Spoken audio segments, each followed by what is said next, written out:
Hello বন্ধুরা, আশা করি হক করে ব্যস্ত আমিও ভালো আছি। তাই চলে এসে আরেকটা ব্লগ লই।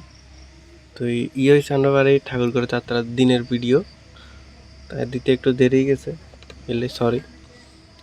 তো জিয়া পূজা করবো, তা আরেকটা তাজু লাগে সম্পর্কে ইয়ে পূজা করবো। তো এরপরে মেস্তরি চলে আসছে, মেস্তরি বাবুরাতে ঠাকুর করে ছবি দিছে। তো এরপরে মা, মামি আর বৌদি মিলি গেছে কই রান্নার ইয়েনে চুলারে অগ্রগত্য। তাই আমি মনে করি আমরা বাঙালি মানে হিন্দু ধর্মের একটা পবিত্র ইয়া, সে রান্নার আগে ওই চুলারে অগ্র করতে হয়। তো চুলারে কিন্তু অগ্র করে বাবু আর দিদি লই আসে ইয়া করাই যাত্রা করে করাই বয়াবো। তো এই দিদি আর বাবু এমনি করাই বয়াদের মা ইন্দি অগ্র করি গেলে। তো এরপরে দিদি আগে দিই কুলালয় ঘুরের বাবু ধানের মশাই গিয়ে দেখাইছিলাম যে ধানের মশাই লয়ের ঘুরের মা কলসিলের ঘুরের ইয়ে হয়েছে দিদা। এরপরে ইয়ে হয়েছে ঠাকুরের বউ মানে দিদা, ইয়ে হয়েছে ভাইউত। তো এগুলো ঘুরে 7 বার মন্দিরে চারু কিনার দিই, ঠাকুর ঘরে চারু কিনার দিই। তো তোমরা কার কারতে নিয়ম আছে যে ঠাকুর ঘরের যাত্রা বা নিজের ঘরের যাত্রার দিন ধানের মশা টশা লইরে 7 বার ঘুরন লাগে, কমেন্ট করে জানাইবা। তো এই 7 বার ঘুরে শেষ, তো এইগুলো এবার নামের আগে বেগুনে কলসি টলসি। তো এরপরে ঠাকুর মশাই পূজা আরম্ভ করে দিছে। ঠাকুর মশাই কিন্তু পূজা করে, আমরা কিন্তু সবাই বাইরে পড়েছি। ঠাকুর সাজানি কেরকম হয়েছে, পূজার এটাই কেরকম হয়েছে কমেন্ট করে জানাইবা। ঠাকুর মশাইয়ের পূজা করো, আগে তো রান্না কিন্তু নাই কই দিয়ে হয়েছে আর বদি।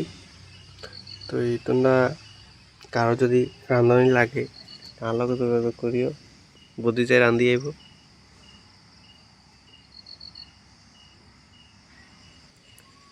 তো রান্না হিন্দি একদম আইতে আইতে দেখেছি ঠাকুর মশাই হিন্দি পূজা টুজা মোটামুটি কমপ্লিট, এবার যজ্ঞ করবো। তো এলে যজ্ঞ রেডি করে দিলাম কিছুটা। এবার ঠাকুর মশাই হিন্দি যজ্ঞ ডুমুরে হাতা হাতা ইয়ে করে, এরপরে যজ্ঞ ইয়েতে করে যজ্ঞের লাগে প্রস্তুতি চলে।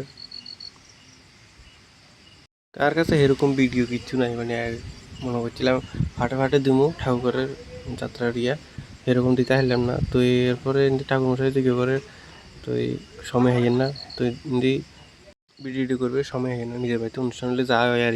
তো ইয়ে সাথ দিদা আর এরপরও ইয়ে সাথ দিদি, তো এগুলো কইছিল হঠাৎ তুলবো, হ্যাঁ ভুলে ভিডিও করে লেছি। তো যজ্ঞের আগুন দেখছো নি কত দূর চলছে। এরপর পূজা টুজা শেষ, এরপর হয়েছে তাড়াতাড়ি করে ঠাকুর মশাই তাড়াতাড়ি শেষ করেন, একটু তাড়াতাড়ি শেষ করেন, কারণ আমরা বাড়িতে ইয়ে আছে আবার সৎসঙ্গ আছে।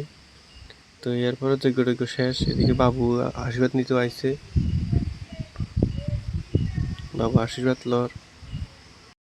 তো বাবু আশীর্বাদ লইবার পরে মা আইছে, মার পরে এরপরে আই লইছি, তারপরে দিদি লইছে, সবাই লইছে পরপর।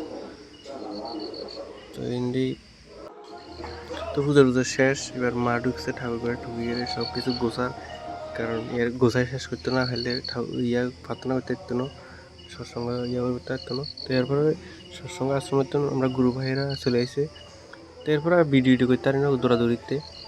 তো লাস্টের দিকে দিয়ে একটু ভিডিও করছি, এরপর দেখি তো বদি আইছে, তো বদিরে বুয়া দিলাম। তো এরপরে শেষ। তো ভিডিও ভালো লাগলে লাইক কমেন্ট শেয়ার করে দিও আর ফলো করে দিও, ধন্যবাদ।